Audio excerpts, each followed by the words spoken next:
मैं आखिरी बार जब सुशील वर्ल्ड चैंपियन होके आया तो वो मुझे बधाई देने आए थे दिल्ली अखाड़े में।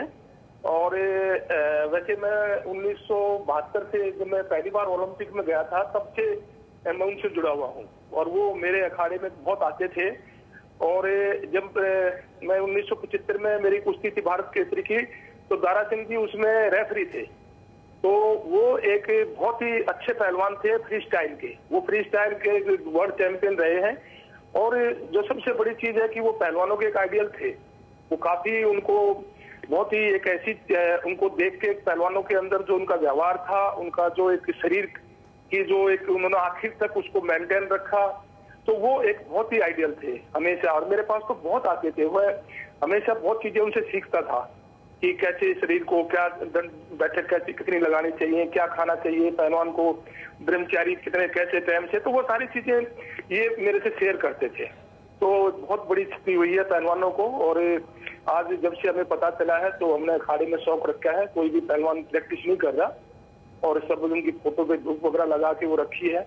तो वो एक पहलवानों के एक बहुत बड़े आइडियल थे और हमेशा उन्होंने एक ऐसा मैसेज छोड़ा है समाज के लिए कि पहलवान जो है वो समाज के लिए होते हैं। अच्छा एक मैसेज उन्होंने देश को दिया है।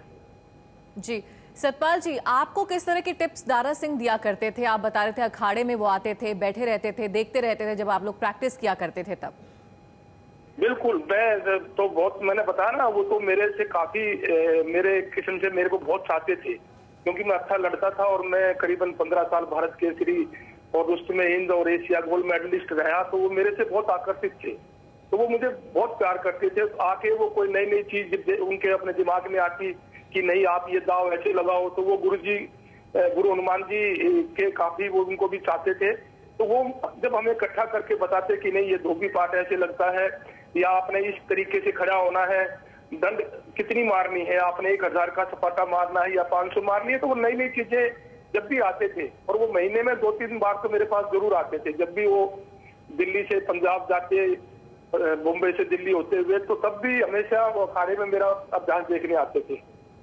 जी तो सतपाल जी, जब जब आप जीते, आप मेडल लेकर आए, तो क्या आप मेडल लेकर उनके पास कभी गए, आपने शुक्रिया अदा किया? क्योंकि वो आपको आके बाकायदा आप बता रहे ट्रेन किया करते थे, टिप्स दिया करते थे, जाहिर सी बात है बेहद खुश हुआ करते होंगे वो। बिल्कुल, बहुत खुश होते थे। और जब मैंने बताया कि राष्ट्रपति गोल्ड मेडल 1976 में 1 लाख का दंगल था, तो बहुत बड़ा दंगल था, करीबन 1 लाख दर्शक थे। तो दारा सिंह जी उसमें मेरी फाइनल कुश्ती के रेफरी थे। तो जब मैं जीता और मैंने जीत के उनके पैर छुए तो उन्होंने उस समय मुझे 500 रुपए इनाम में दिए थे। तो मेरा कहने का मतलब वो एक बहुत आइडियल थे पहलवानों के लिए।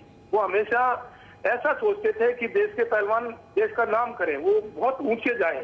वो हमेशा, और जब मैंने 1982 एशियाड में गोल्ड मेडल जीता दिल्ली में, तो वो वहां स्टेडियम में मौजूद थे, तब भी वो इतने खुश थे। और उन्होंने सीने से लगा लिया ऐसे एज ए पहलवान की जैसे बाप अपने बेटे को लगाता है। तो वो एक बहुत अच्छा व्यक्तित्व थे। और आज भी आप देखो कि उन्होंने कोई भी काम किया है, मान लो वो फिल्मों में भी गए, वहां भी उन्होंने हनुमान जी का रोल किया, तो एक बहुत अच्छा रोल किया। सब आज भी उसको ऐसा मानते कि वो सचमुच के हनुमान थे। पहलवानी जब तक वो फ्री स्टाइल कुश्ती लड़े तब भी उनका नाम था। सब आज बहुत बड़ी एक दुख आज सब पहलवानों को हमारे को है कि आज ऐसा व्यक्ति तो हमारे बीच में नहीं है। तो ये जो स्थान है ये पूर्ति नहीं होगी, लेकिन मैं फिर भी पूरे परिवार को सांत्वना देता हूँ। और दारा सिंह जी के जो जितने भी काम जैसे हमारे को शिक्षा दी थी उन्होंने, तो उसको हम आगे बढ़ाएंगे।